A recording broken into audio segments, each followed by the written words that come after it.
Big fight in our co-main event, and we have the greatest featherweight of all time in Jose Aldo Jr. taking on Chito Marlon Vera. Matt, for Marlon Vera in 2020, it has been a mixed bag. I have to say that because he ends up losing to Song Yadong early on in the year, and then they match him up against Sugar Sean O'Malley in the return of the Sugar Show.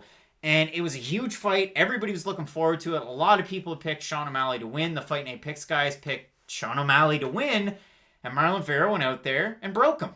He broke him. He did. He did. And it was a great performance by Marlon Vera. And this is a guy that he's been in the UFC for some time. He's amassed some quiet wins. And I know the losses are kind of tricky and tough. I mean, Marco Beltran at UFC 180 back in 2014. But you got to focus on the fact this guy's only 28 years old. He's just starting to peak right now. Some of the wins are great. But again, the losses. Marco Beltran, Davey Grant, John Lineker, Hands of Stone, my guy, D. Silva, Douglas Silva de Andrade, and then Song Yadong. You look at some of the wins. Brad Pickett. I mean, the guy wears a hat.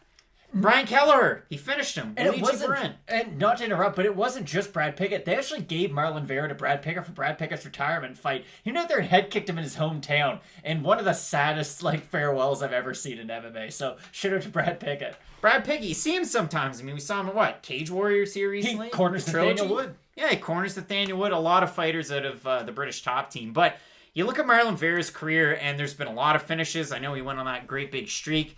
Luigi Burin, Guido Canetti, Frankie Saenz, Nolene Hernandez, Andre Ewell. Then he loses to Song Yadong. That's going to happen. I mean, Cody Stamann drew against Song Yadong. I thought he beat Song Yadong, too. I'm just going to say that. Tight fight, close fight. And for Jose Aldo, the last three, and we talked about it when we considered this one our fight of the night. But, Matt, we talk about fighters and Jose Aldo kind of in the same conversation as Anthony Pettis because Pettis is 33, he's almost 34, Aldo's 34. Aldo, greatest featherweight of all time, Pettis, former lightweight champ. They fought some of the best of the best. And we say, well, has Jose Aldo been washed since the Chad Mendes fight in 2014?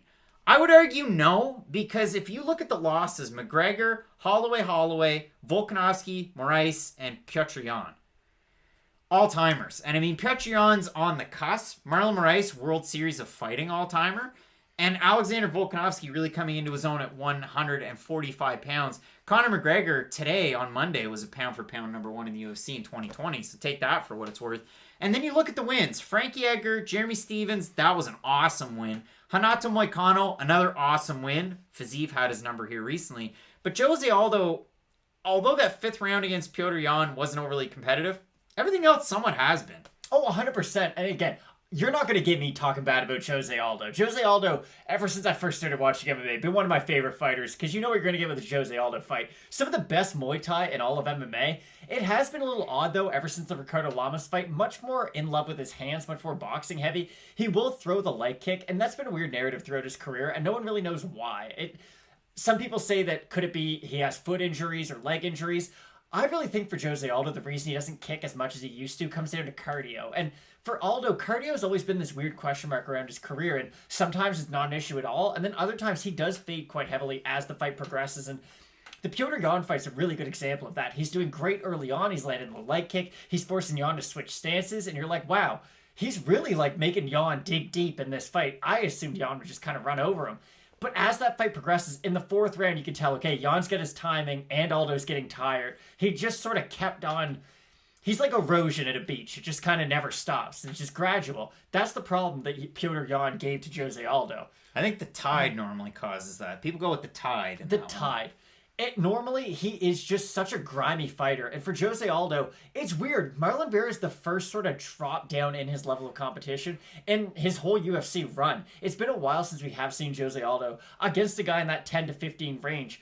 And Marlon Vera, it's odd. I understand the Sean O'Malley one was a nice win. It's a good win to have on your record. And it's a win that garnered you a lot more fans.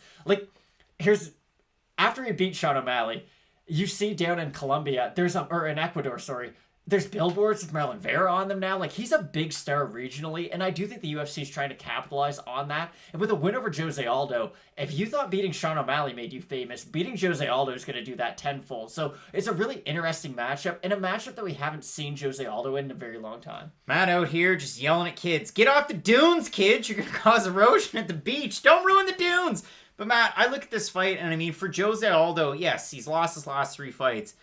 Alexander Volkanovski, since beating Aldo, before that beat Mendez, so now you get your all-timer featherweights from 6-7 years ago. Then he beat Holloway twice.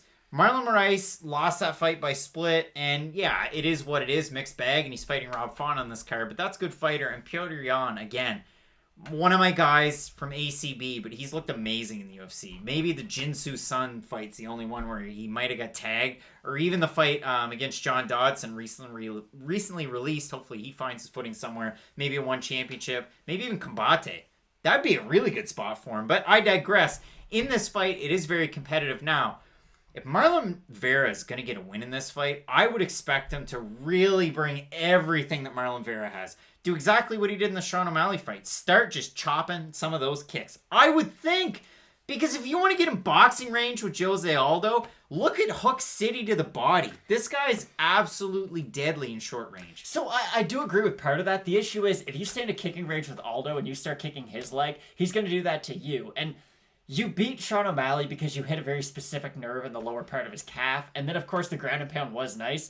He's not taking down Jose Aldo in this fight. I can't guarantee many things in the world of MMA. Marlon Vera will not be able to take down Jose Aldo. Jose Aldo, one of the better defensive wrestlers in all of MMA. His hips are very reactionary. The second anyone shoots, he's ready to sprawl. And again, it's the Joe Roganism when you talk about Jose Aldo, how good he is on the ground, but he never shows his ground game because of his stand-up and how dominant it is. We don't see a lot of his ground game because of his stand-up, but also because his takedown defense is just so phenomenal. 90%. And yeah, and it's not like he's only fighting like borderline okay wrestlers. That includes Chad Mendes, Frankie Edgar, Alexander Volkanovski, like some of the better MMA wrestlers that we've ever seen. The fact that Jose Aldo can defend 9 out of 10 of every one of those takedown attempts is absolutely insane.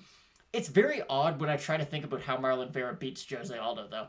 He has good ground and pound for the top position, but I don't know how he gets the fight in that position in the first place. And on the feet, Marlon can have success, but guys who he has trouble with are guys with a power advantage who go to the body and go to the head. John Lineker was able to have success. I understand that was earlier on in Marlon Vera's career, but the fact that he is such a big bantamweight, he stands very upright, the body is open, and we've seen it from Jose Aldo. That Jeremy Stephens finish is just one of my all-time favorite finishes. The left hook he lands and that delayed reaction that Jeremy Stephens showed, the amount of pain that Stephens must have been going through is just astronomical.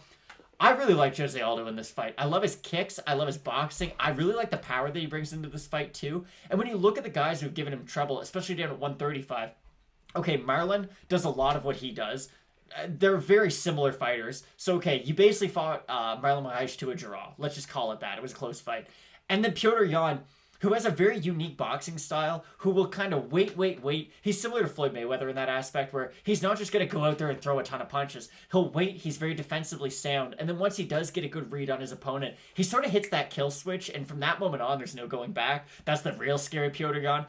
I don't know how Marlon Vera can recreate the success that either one of those two fighters had against Jose Aldo. I'd be very surprised to see that. And that's why I'm really looking forward to this fight, because I feel like it can be an all-action type of fight. But if we're going to get into a knock him down, drag him out type of war, I still favor an older Jose Aldo to get the win in that. If we look at the Topology picks, Matt, 757 of them, 63% going Aldo, 75% predicting him to win by decision. He is the favorite in this fight. He opened up a -125. The line dropped. He's now a -148. It was as low as a -177, so a little bit of money coming in on Marlon Vera right now, who opened a +105, got up as high as about a +150. He's now at a +121.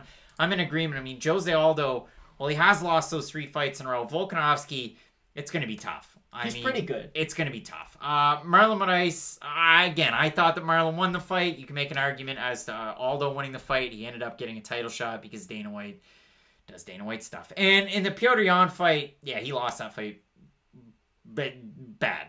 Yeah, He lost it bad. But Marlon Vera's riding a heater of a wave right now. I want to know what you're thinking down below in the comments section. Who are you picking to get the win in this one? Are you going with Jose Aldo? We both are. Are you going with Chito and Marlon Vera? It's a great fight. Really looking forward to it. We have 15 fights total on the card, so if you missed any of them, check out the playlist over there. We'll continue on with our main event prediction and breakdown for Stephen Wonderboy Thompson taking on Hands of Steel, Geoff Neal. So keep it locked in with Fight Night Picks, man, as we always say. Let's get into it.